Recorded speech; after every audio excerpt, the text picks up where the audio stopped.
manavdan meyve alır gibi diyetlere girerseniz eğer ondan sonra buyurun cenaze namazına. Bunlar tartıdaki sihirbazları. Kim ne derse desin. Su diyetine giriyor 1-2 ay orada kalıyor. Sonra ne bileyim salatalık kürüne giriyor. Sadece salatalık yiyerek vücudunu, hayatını devam ettirmeye çalışıyor. İşte buradaki baba göbeğinden kurtulayım. Temiz tatlı bir baklavalarım olsun istiyorsan eğer ileride diye kalırsınız. Burada nankör vücudun mu sen mi diye sorarlar insana.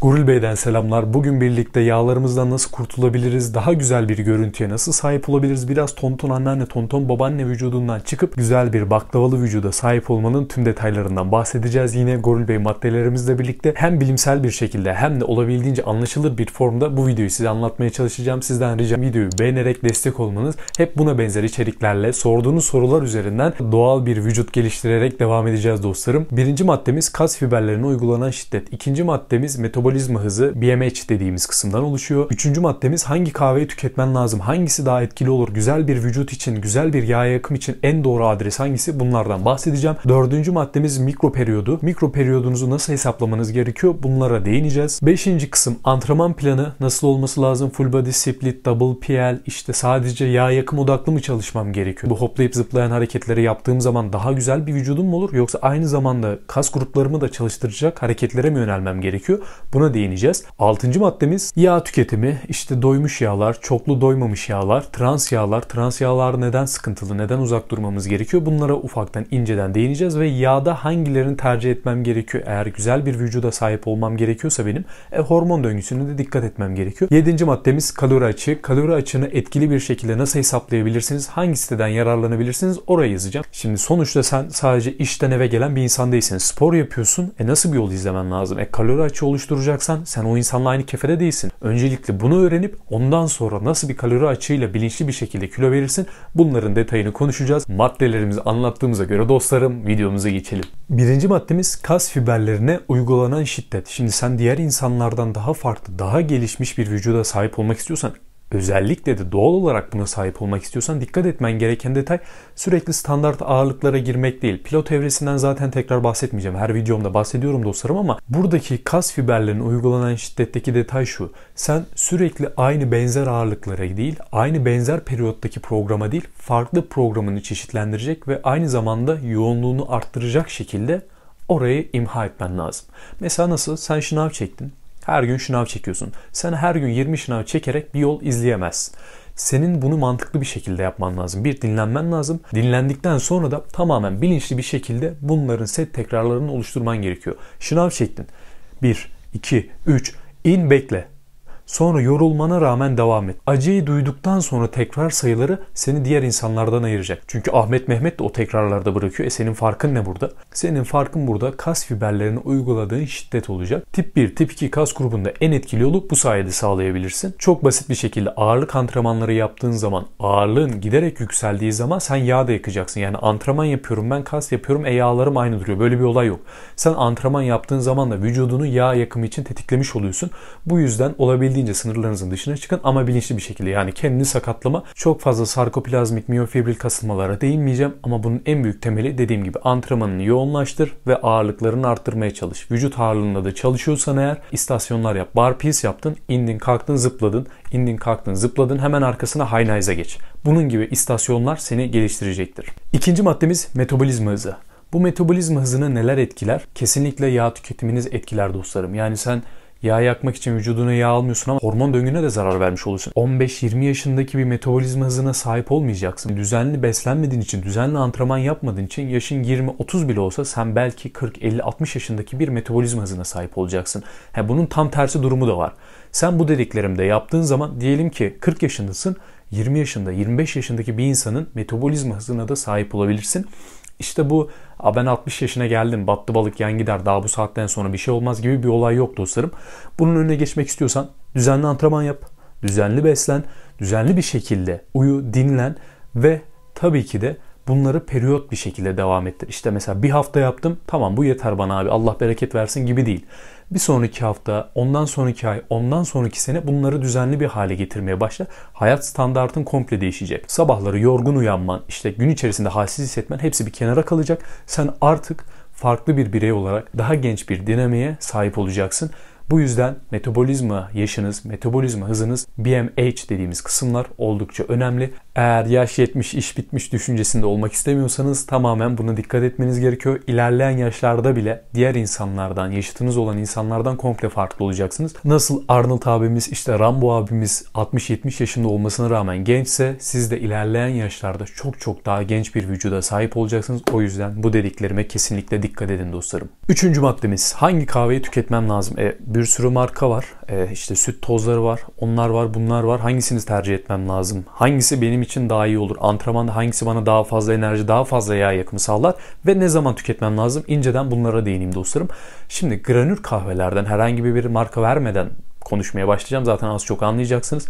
İşte süt tozlarından, şunlardan, bunlardan uzak durun dostlarım. İleride diye kalırsınız. Hiçbir şekilde uyanıklık sağlamaz. Bu büyük bir ölçüde kısırlaştırmaya da yol açacağı gibi vücudunuza da oldukça zararlı. Süt tozlarından tamamen uzak durun. Bunları bir kenara koyduk.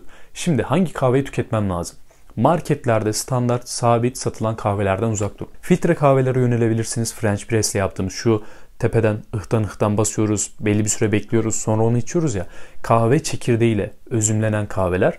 Bunları kesinlikle size tavsiye ederim. Başlarda biraz ağır gelebilir. O yüzden yumuşaktan başlayıp giderek en sertine kadar tercih etmenizde fayda var. Kendim tükettiğim bir kahveden bahsedeyim. Starbucks'ta ben Sumatra kahvesini alıyorum. Yaklaşık yani dolardan sonra Allah feslinlik bir hale geldi ama 35 civarında bir fiyatı var. Bunu aldığın zaman sen neredeyse 2 ay boyunca kahveni içmiş oluyorsun. Bunu 2 aya böldüğün zaman gayet tadımlı, sakız cips parası gibi bir ücret tutuyor. Bu da sizin için oldukça önemli. Kahveyi koydun, bekliyorsun. Sonra döktün, içtin. Bir 20 dakika, 30 dakika bekle, kanına karışmaya başladığı an antrenmana geç. Bu sayede hem daha fazla terleyeceksin hem de güzel bir enerjiye sahip olduğun için, çünkü sen kaliteli, tadımlık, mükemmel bir kahve içtin.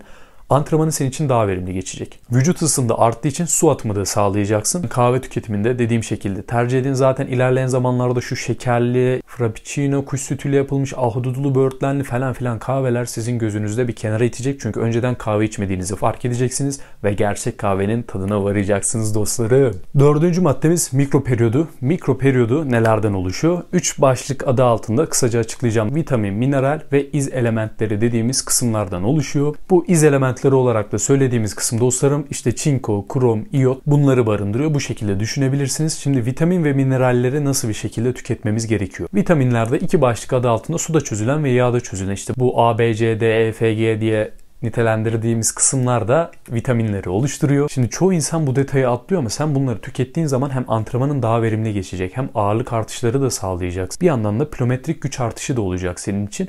Günlük olabildiğince sebzelerini tüketmeye çalış. Çok böyle yarışmaya hazırlanıyormuş gibi işte 0.5 gram çinko al, 0.6 gram işte magnezyum al. Bunu almadın, öldün, bittin, yandın, kilo oldun. Böyle bir olay yok dostlarım. Ton balık mı yapıyorsun? Ton balığın içine sen sebzeni de at. Rokanı, maydanozunu at. Brokoliye yönel, olabildiğince bitkisel ağırlıklı besinlere yönel, sarımsaktır, soğandır, bunlar her türlü öğünlerinde olmaya çalışsın. Hem seni hormonal anlamda pozitif yönde etkileyecek. Çünkü o hormonların çalışmadığı zaman biraz daha özerklik ilan edip ne olduğu belli olmadığında vücudun iflas etmeye başlıyor. Bu sefer sen etkili bir şekilde yağ yakamazsın. Ama bunları yaptığın zaman bu adam bu vücudu nasıl yapmış? O hayran olarak gördüğün ve belki gözünde imkansız olarak gördüğün kısımların temeli bunlarda yatıyor. Fazla kasmayın dostlarım. Besinlerinizi koyun. Zamanla zaten kendi vücudunuza baktıkça, vücudunuz da bana baktın, buyur benim sana da karşılığım bu dedikçe güzel bir hale gelecek ve keyif alacaksınız yaptığınız işten. Hem de hayatınızdaki birçok açıdan gelişim göstereceksiniz. Bu makro mikro hesabı ile ilgili siteyi zaten en son maddelere doğru bahsedeceğim. Açıklama kısmını da koyarım. Oradan da girip hesaplayabilirsin. Bu da sana büyük bir artı sağlayacak. 5. maddemiz antrenman planı nasıl olmalı? Full body double PL dediğimiz itiş çekiş bacak kısmını oluşturan işte ya da split bir program, yani bölgesel buramı çalıştırdım, biraz buramı çalıştırdım, ıhtan sırtımı da çalıştırayım, bunlar benim eksik yeter gibi bir olay değil. Burada daha fazla detaya girmeden en önemli kısımdan bahsedeceğim. Ağırlık antrenmanlarından sonra vücudunuzu dinlendirmeye izin vermeniz gerekiyor. Ertesi gün mola kısmınızda vücut ağırlığı egzersizleriyle hareket etmeniz lazım. Amacınız sadece işte yağ yakmaksa eğer, benim size tavsiyem vücut ağırlığı egzersizlerle bu burpees, ayı yürüyüşü dediğimiz olay, mountain climber, groiners, elim yanda, bacağımı çektim geri yolladım, çektim yolladım. Bu tarz hareketlerle, yani sürekliliği olan aerobik antrenmanlarla nabzınızı yükseltin. Buradaki bıngıl bıngıl kısımlardan kurtulursunuz. Ama genel yanlış bir algı da şu: sadece ağırlık çalışmak kas kazandırır, yağ yakmaz, böyle bir olay yok.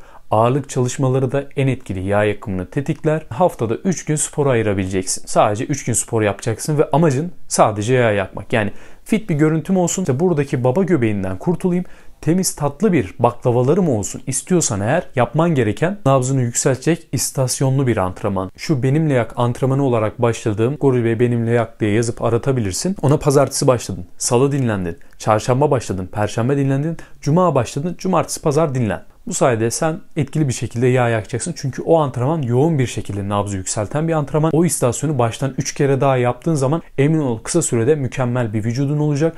Antrenman planlarken de buna dikkat edin. Yani en önemli detay ne kadar süren var, ne kadar yapmak istiyorsun. Herkes çok güzel, iri bir kas kütlesi yapmak istemiyor. Ama senin amacın bir yandan kas kütlemi arttırayım, güzel bir şekilde irileşeyim, bir yandan da parçalı durayım. Eğer böyle bir niyetin varsa ağırlık antrenmanını yaptın, ertesi gün vücut ağırlığı egzersizini yap, ağırlık antrenmanını yaptın, vücut ağırlığı egzersizini yap, ağırlık antrenmanını yap, sonra dinlen 2 gün boyunca. Üst düzey bir sporcuysan bunu kendi periyoduna göre ayarlayabilirsin. Bunun da en büyük mantığı buradan oluşuyor. Nasıl bir hedef, nasıl bir yol, nasıl bir amaç, bu antrenman planını şekillendirecek kısım. Yağ tüketimi. Buradaki tehlikenin adresi olan bir yağdan bahsedeceğim. Ondan uzak durun. Onu hiçbir şekilde kullanmayın. Hiçbir faydası olmayan, yakın zamanda öldürmez ama süründürür, vücudunuzu öttürür tarzında bir yağ. Bunun ne olduğundan bahsedeceğim. İlk önce yağ tüketimine kesinlikle önem ver. Yani sen o yağı almadığın sürece vücudunu, sürekli söylüyorum, yağ yakamazsın. Kim ne derse desin. Çünkü senin hormonların çalışmayacak. O hormonlar çalışmadığı sürece vücudun yağ da yakmayacak ve kas kaybı da yaşayacaksın. Bu kadar basit. Hangi yağları tüketebilirsin? Kaliteli yağlar. İşte zeytinyağı, ıhtan Hindistan cevizi yağı, işte doğal tereyağı, bunları kesinlikle tüket. Neyden uzak durmam lazım? Doymamış yağlardan, çoklu doymamış yağ asitlerine, işte omega 3, omega 6, bunlar da çok önemli. Ama ve lakin kesinlikle uzak durman gereken yağ trans yağlar dostlarım. Bu trans yağlar işte bisküvilerin içerisinde bulunuyor, çikolataların içerisinde bulunuyor, krakerlerdir, abur cuburdur, işte gelsin gitsin, bugün film izliyorum, atayım birkaç tane bisküvi ne olacak diye düşünebilirsiniz. Ama gerçekten sıkıntılı süreçler oluyor.